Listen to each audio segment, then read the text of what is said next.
All right, so let's take a poll of hands. When you caucus today, who will be supporting Nikki Haley in here? Nikki Haley supporters.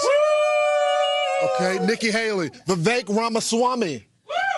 Okay, we got 1, 2, 3. All right, Ron DeSantis supporters here. And who plans on supporting former President Donald Trump?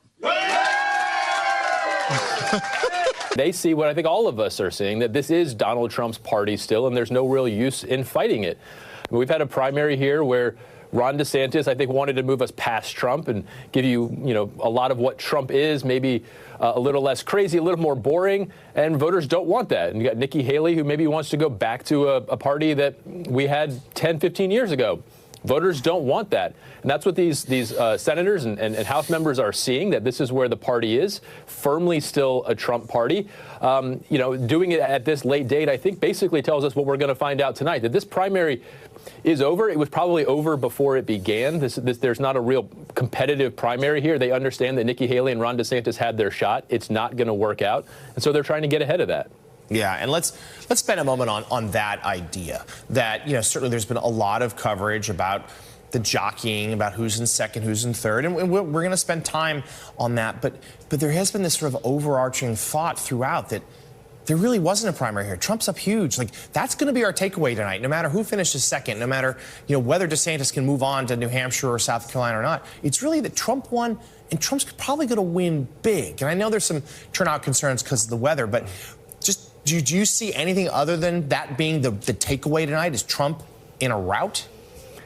He's going to win big without even having to do real campaigning. And this is a primary unlike we've ever seen. All right, guys. So we got to talk about the Iowa caucus because it is today. Finally, a vote will be cast in regards to who the people want to be the GOP nominee for President of the United States and take on Joe Biden. And I'm very glad that this is happening because it will be some indication of whether or not the polls are accurate, okay? Are the polls accurate, okay? And if the polls are accurate, then we should expect a resounding victory from former President Donald J. Trump, okay? Trump should sweep. He might win Iowa with more than 50% of the vote. And that's essentially what is expected, okay? It's so expected that even MSNBC is saying that, Trump basically has already won the GOP primary, okay? It is predicted that he's going to win big tonight, and then he's going to carry that momentum into New Hampshire, South Carolina. Trump might win all 50 states, okay? He just might sweep the field in a historic fashion. At least that is what is expected. However, there could be some surprises, okay? You could have Ron DeSantis, who has campaigned very hard in that state. He could pull off an upset, okay? Maybe. It's very unlikely, but hey, who knows? Anything is possible. We'll see. And then you have Nikki Haley, who is clearly and obviously the establishment pick.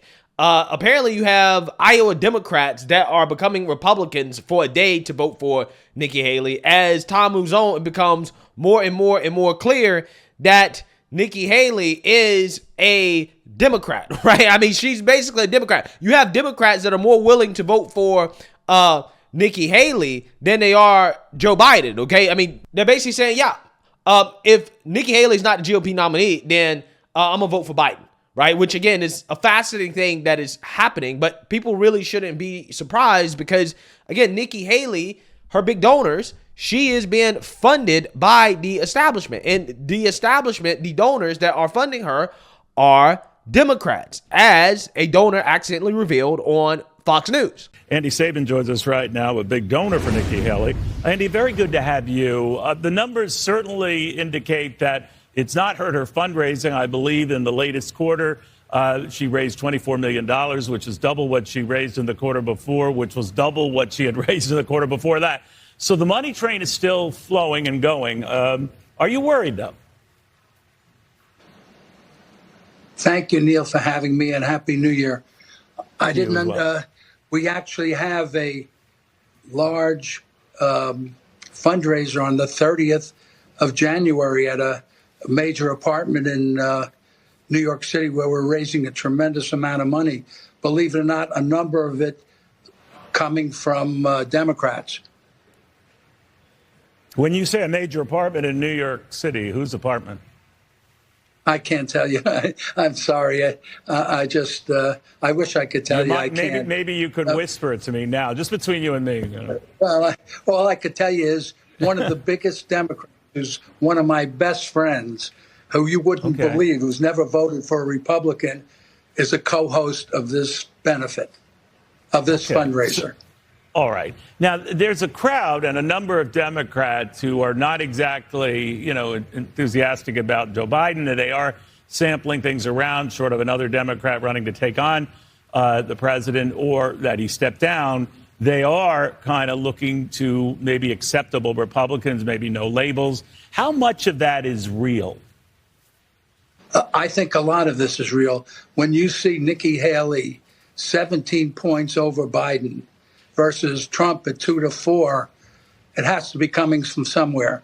So it's coming from Democrats and independents who don't want either Biden or Trump. Yeah, so it is pretty obvious the plot that is unfolding before our eyes, okay? That the establishment, Democrats really, really, really want Nikki Haley, okay? And that can be an explanation in regards to the weird polls that we're seeing where Nikki Haley is not performing that well in the GOP primary, but for whatever reason, she's destroying Joe Biden in poll after poll after poll after poll, even better than Trump, who's also destroying Joe Biden in poll after poll after poll after poll after poll, okay? It's almost as if there's one GOP presidential candidate that has been warning us about this plot to make Nikki Haley the next president of the United States, right? And that presidential candidate, GOP presidential candidate, Vivek Ramaswamy, just so happens to be excluded from the new polls and analysis that are being done by the mainstream media outlets like CNN. And tonight we also have CNN anchor and chief national correspondent John King at the Magic Wall, where he lives these days. John, I think a big question is we are getting these new poll numbers in, is where things do stand as we are on the eve of the Iowa caucuses. Look, Caitlin, this is my 10th presidential campaign. Covered a lot of Iowa caucuses. Iowa sometimes surprises. But the poll numbers, as you've been talking about, they're pretty overwhelming. So let's just bring up the poll and show it over the last 5 months. Forgive me for turning my back. I just want to stretch this out.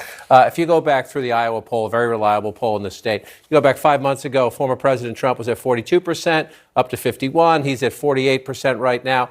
Nikki Haley has gone from 6 up to 20, so she can say, yes, at least over the last 5 months, I'm going up. DeSantis, a flat line, maybe down a little bit, 19, down to 16% now. Yes, Ted Cruz was behind and beat Donald Trump in 2016. Yes, Rick Santorum was behind and passed Mitt Romney at the end in 2012, but the lead was nothing like that. It was not 28 points. That is not insurmountable. Nothing is insurmountable in politics, but it would shock the world if somehow Trump didn't win. The question is by what? One interesting point, though, you heard Dana there, you were talking at the show about how Donald Trump is now saying, don't be complacent, people. Make sure you get out there to vote. I think at one point today he said, go out and vote even if you're sick. I need you to get out there and vote. That is a bit because they were so confident. The Haley movement at the end, it's not dramatic. It's nowhere close to Trump, but people supporting Haley have spent about $8 million since January. That's her campaign and super PACs.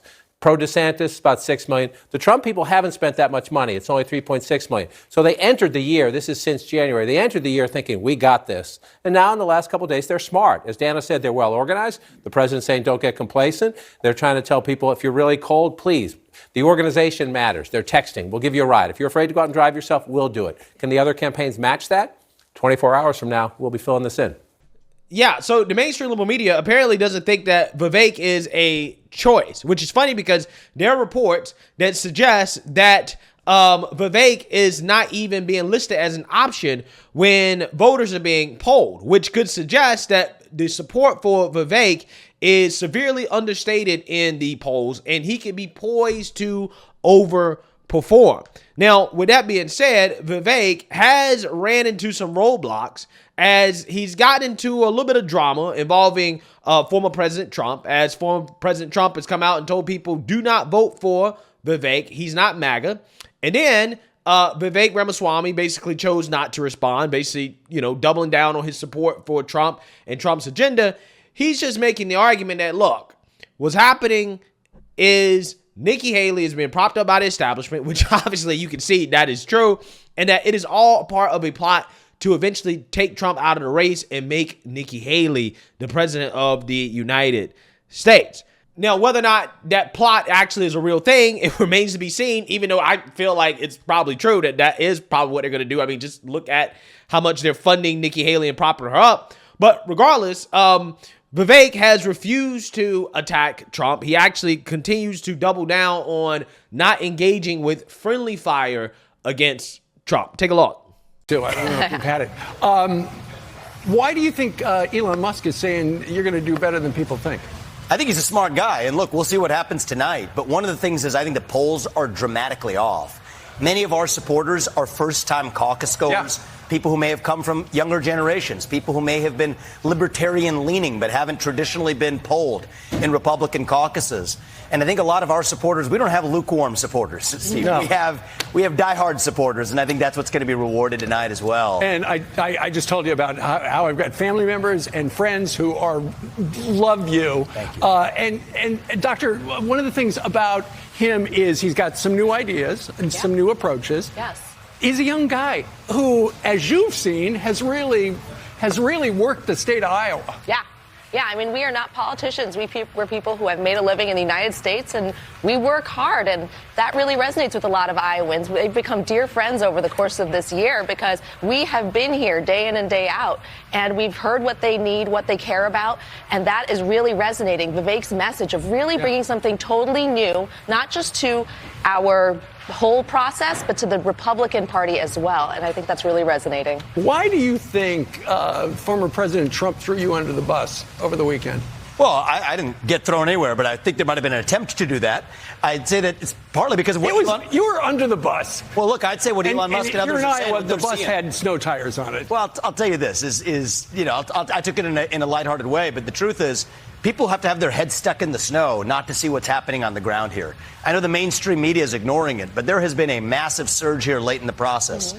A number of endorsers who were widely expected to go to Donald Trump, legends in Iowa, like former Congressman Steve King, widely expected to go for Trump, came for me. A number of the strongest constitutionalist conservatives have switched from the other candidates in the last 72 hours to me. Steve Holt came from Ron DeSantis. Right. And so I think people who are actually on the ground are not blind to that reality. And I think the mainstream media, largely for better or worse, has been, which means I think we're going to see a shock tonight. Yeah, so you see, now you heard that. Okay, now it remains to be seen whether or not Vivek will actually overperform. But what I do expect is for President Trump to win the Iowa caucuses. Now, in regards to what happens after that, I have no clue. Okay, I would like to believe that Vivek will shock the world and place second, and then you'll have DeSantis and then Nikki Haley. Okay, that's what I hope happens. Okay, but I'm not entirely sure. I have no clue what is going to happen. What I do know is that what happens tonight will basically determine how serious I take the polls